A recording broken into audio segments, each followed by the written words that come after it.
قبل فترة علينا رواية مفصلة اللي بعض مضامينها أنه أنزل رجل إلى قبره، رواية هذه، فجاءته ملائكة العذاب قالوا لا بد أن نضربك 100 سوط من عذاب الله.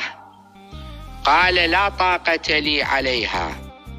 قالوا ف90. قال لا طاقة لي عليها. قالوا ف80 ف70 إلى أن وصلوا إلى السوط الواحد. قال له لا، هذه ضربة يكون تاكلها. يتبين هذا رجل كلش خير، يتبين هالشكل، لأن قالهم بما استحققته هذا الصوت اللي تريدون تضربوني أنا شو مسوي؟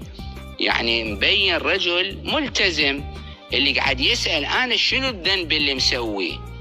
الجواب اللي في الرواية صليت يوما بغير طهور. الآن شلون صلى بغير طهور؟ ما اهتم مثلا. المهم هذا الجزء. ومررت يوما على مظلوم فلم تنصره.